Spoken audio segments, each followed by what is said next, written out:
Operation clean के नाम पर क्यों आजमाई जा रही है मुसलमानों की राष्ट्रभक्ति। आदाब, मैं फारूक खान, संपादक इकरा पत्रिका। थार न्यूज इकरा पत्रिका के इस चैनल में आपका स्वागत है, आपका इस्तकबाल है। जैसा कि हमने इंट्रो में बताया है, आप लोगों को मालूम है कि 2-3 दिन से जो भारतीय सीमावर्ती क्षेत्र है, बाड़मेर, जैसलमेर का इलाका, बीकानेर का इलाका, यहां राष्ट्रीय सुरक्षा के नाम पर, सीमा सुरक्षा के नाम पर धार्मिक स्थलों को, अतिक्रमणों को, जो भी आ रहे हैं उनको हटाया जा रहा है ऑपरेशन क्लीन के नाम पर। तो ऑपरेशन क्लीन के नाम पर मुसलमानों की जो राष्ट्र प्रेम है, मुसलमानों की जो वतन प्रस्ती है, देशभक्ति है, इसको आजमाया क्यों जा रहा है। इसी मुद्दे का ये एपिसोड है, जिसे आप आखिर तक देखिए। इसको ज्यादा लाइक करें, शेयर करें, सब्सक्राइब करें, ताकि ये मुद्दा है वो ज्यादा से ज्यादा लोगों तक पहुंच सके। इस संदर्भ में हमने पिछला एपिसोड बनाया है, वो आप देख सकते हैं, जिसमें सारी डिटेल हैं। तो ये कैसे हुआ, क्या हुआ, कब शुरू हुआ, ये सब उसमें बता रखा है। आज के एपिसोड में यह है कि जो सीमावर्ती क्षेत्र में पिछले 3-4 दिन से जो मामला चल रहा है कि जो मस्जिदों को लेकर, दरगाहों को लेकर के और मदरसों को लेकर के ऑपरेशन क्लीन के नाम पर जो एक तरह की तोड़फोड़ मची हुई है, उनको ढाया जा रहा है। तो मुसलमानों की, यानी भारतीय मुसलमानों की देशभक्ति, वतन प्रस्ती, राष्ट्र प्रेम, आप कुछ भी कह सकते हैं, इसको क्यों बार बार आजमाया जा रहा है, और खासतौर से ऑपरेशन क्लीन के नाम पर। तो क्यों हो रहा है, ये तो सरकार कर रही है। और पिछले एपिसोड में भी हमने बताया है, आज फिर इस एपिसोड में बता रहे हैं कि ये हमारा राष्ट्र, हमारा देश, हमारा घर है, हमारी छत है। 140-50 करोड़ जो देश के लोग हैं, देश के नागरिक हैं, उनकी सबकी ड्यूटी बनती है, सबकी जिम्मेदारी बनती है कि देश अंदरूनी तौर पे पूरी तरह सुरक्षित रहे, देश बाहरी तौर पे पूरी तरह सुरक्षित रहे। ये हमारा घर है, तो इसकी सुरक्षा करना हर नागरिक की एक जिम्मेदारी है। उसके लिए उसको कोई भी नुकसान उठाना पड़े, यहां तक कि अपनी जान की शहादत देनी पड़े, तो भी देनी चाहिए। लेकिन एक समुदाय को, उसके इदारों को, उसके धार्मिक स्थलों को अगर हुकूमत टारगेट बना करके आजमाना चाहे कि भाई तुम देशभक्त हो कि नहीं हो, तुम इस देश से प्रेम करते हो कि नहीं करते हो, ये अपने आप में एक बड़ा गंभीर सवाल है। तो हम इस एपिसोड में कुछ बातें ऐसी बताएंगे आपको कि मुसलमानों की देशभक्ति क्या थी। हालांकि कोई सबूत देने की कोई जरूरत नहीं है, सबको मालूम है, जो हिस्ट्री पढ़ते हैं, जो सोशल मीडिया चलाते हैं, सबको हर चीजें मालूम है। लेकिन हमारा जो पिछला एपिसोड हमने बनाया था, उसके अंदर भी जो कुछ जो आईटी सेल से मुताल्लिक लोग हैं, जो दो आने के लोग हैं, जो नफरत फैलाते हैं, नफरती आईटी सेल के लोग, जो फेक आईडी वाले लोग हैं, वो ऐसी नफरती बातें उसके अंदर उन्होंने करनी शुरू की। वो हिंदू मुस्लिम ध्रुवीकरण, भारत पाकिस्तान, ये तो इन नफरतों से कुछ नहीं होने वाला है। सबने देखा है कि 3-4 दिन से जो ये जो कार्रवाई चल रही है, इसी सीमावर्ती इलाके के अंदर जो पॉलिटिशियन हैं वो भी, और जो मुसलमानों के अलावा जो दूसरी कौमें हैं, चाहे वो चारण हो, चाहे वो जाट हो, राजपूत हो, मेघवाल हो, उनसे संबंधित जो राजनीतिक कार्यकर्ता हैं, उनसे संबंधित जो सामाजिक कार्यकर्ता हैं, वे लोग ही इन चीजों का विरोध कर रहे हैं। और वे लोग ही कह रहे हैं कि हमारा जो इलाका है, थार का इलाका है, ये मिलीजुली संस्कृति का इलाका है, ये अपनायत का, भाईचारे का, गंगा जमुनी तहजीब का इलाका है। हमारे यहाँ किसी किस्म का, ये बात सही भी है कि जैसलमेर, बाड़मेर, बीकानेर का जो सीमावर्ती क्षेत्र है, बहुत ही अच्छा एरिया है। लोग, हर जाति के लोग, हर धर्म के लोग भाईचारे से रहते हैं एक साथ दूसरे। तो वहां के जो जातियों के लोग हैं, मुसलमानों के अलावा जो जातियां हैं और हिंदू धर्म से संबंधित जातियां हैं, वे ही लोग इस चीज का विरोध भी कर रहे हैं कि सरकार है ये गलत कर रही है। राष्ट्रीय सुरक्षा तो होनी चाहिए, लेकिन उसके लिए मस्जिदों को, दरगाहों को, इनको जो टारगेट बनाना, ये गलत है। और ये बात भी हमने पिछले एपिसोड में बताई है कि किन किन लोगों ने इसका जो विरोध इस मामले में किया है। अब यह है कि आप चाहे 50 किलोमीटर खाली करवाएं, चाहे 10 किलोमीटर खाली कराएं, हमने पहले भी कहा है, फिर भी कह रहे हैं कि राष्ट्रीय सुरक्षा बहुत जरूरी है। अगर कोई खतरा मंडरा रहा है, कोई लग रहे हैं हालात, सरकार के पास कोई ऐसी रिपोर्ट है कि सीमावर्ती क्षेत्रों में नुकसान हो सकता है कोई, तो राष्ट्रीय सुरक्षा बहुत जरूरी है, वो चीजें होनी चाहिए। लेकिन उसके लिए स्थानीय लोगों को भरोसे में लिया जाए कि आपका ये संस्थान है, आपका ये धार्मिक स्थल है, ये अड़चन पैदा कर रहा है, इससे नुकसान हो सकता है, इसको हटाना जरूरी है। तो स्थानीय लोगों को भरोसे में लिया जाए, ऐसे नहीं कि आनन फानन में उसको बुलडोजर लगा के हटा दिया जाए। एक बात तो ये होगी। दूसरी बात यह है कि हटाया तो जाए, राष्ट्रीय सुरक्षा का मसला हो तो, लेकिन फिर भी हम ये कह रहे हैं कि चाहे किसी की मस्जिद हो, दरगाह हो, मंदिर हो, चर्च हो, गुरुद्वारा हो, यानी कोई भी धार्मिक स्थान हो, वो ऐसे नहीं हटाए जाएं कि पुलिस फोर्स के साथ बुलडोजर लगा करके। उससे क्या है कि लोगों के दिल टूटते हैं और वो किसी के हित में नहीं है। तो अब जो बात वापस मुसलमानों की वफादारी की, देशभक्ति की, कि जब देश आजाद हुआ 1947 के अंदर, तो देश दो टुकड़ों में बट गया, सबको ये चीज मालूम है, भारत और पाकिस्तान के तौर पर।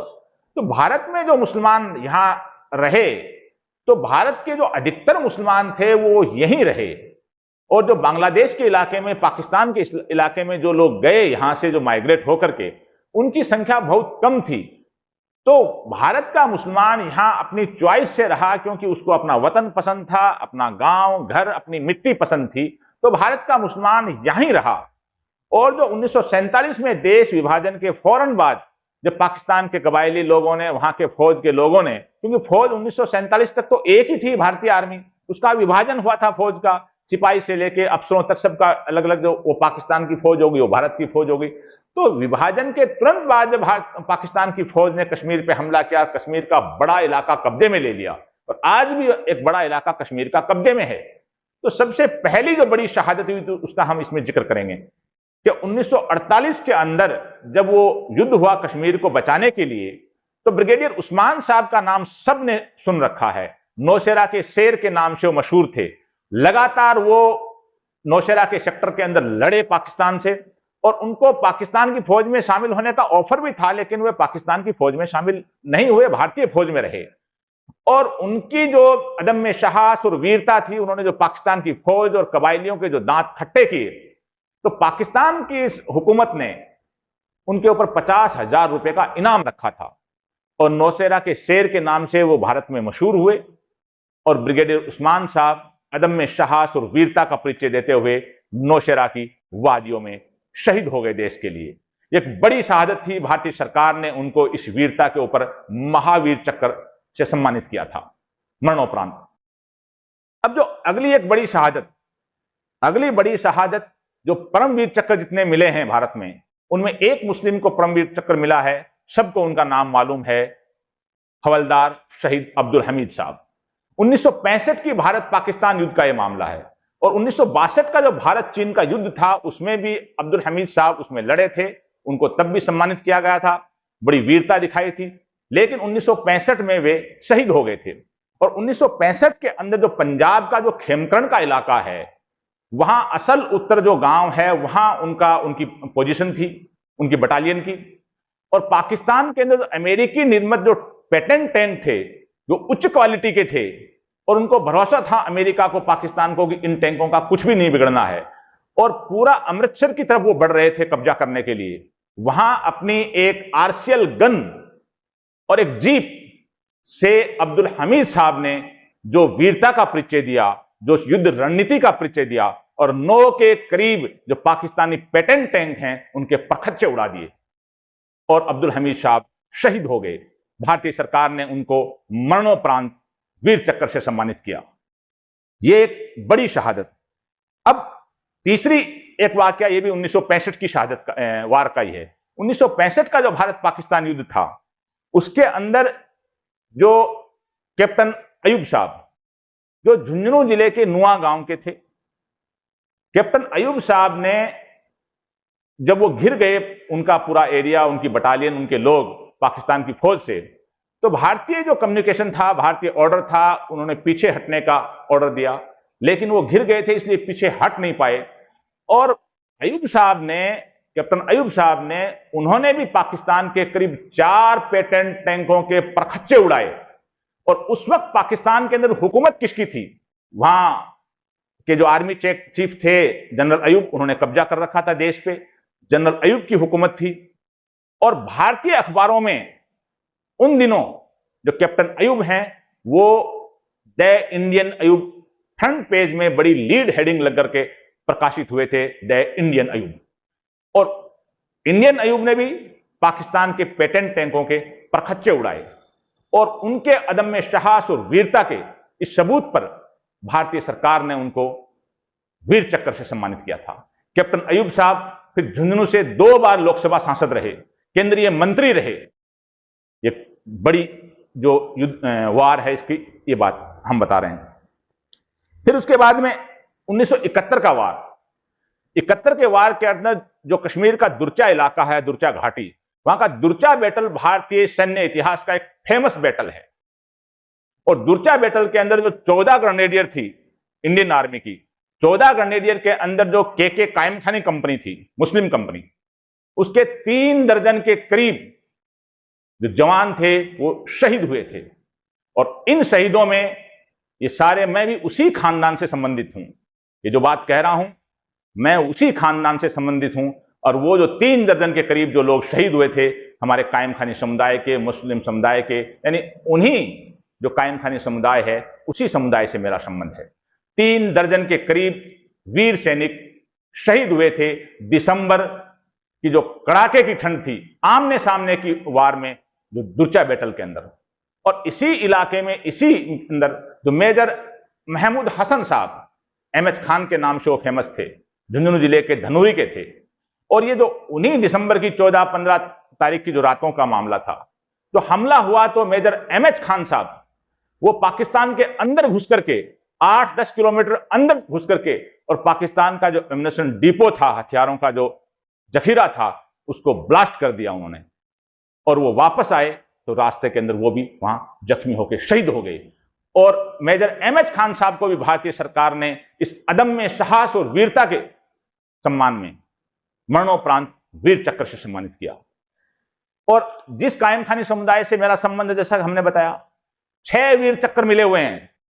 और छोटी सी पॉपुलेशन है, देश के 140-50 करोड़ लोगों में से मुश्किल से 15 करोड़ पॉपुलेशन है, 15 लाख पॉपुलेशन है, सॉरी।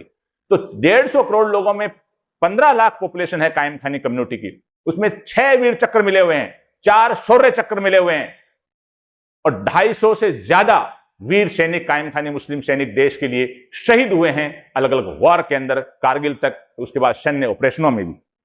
ये सारी बातें इसलिए मैंने बताने की कोशिश की है कि भारतीय मुसलमानों पर जो देश की वफादारी को लेकर के, देशभक्ति को लेकर के, वतन प्रेम को लेकर के जो आजमाइश करने की जो कोशिश हो रही है ऑपरेशन क्लीन के नाम पर, ये सही नहीं है।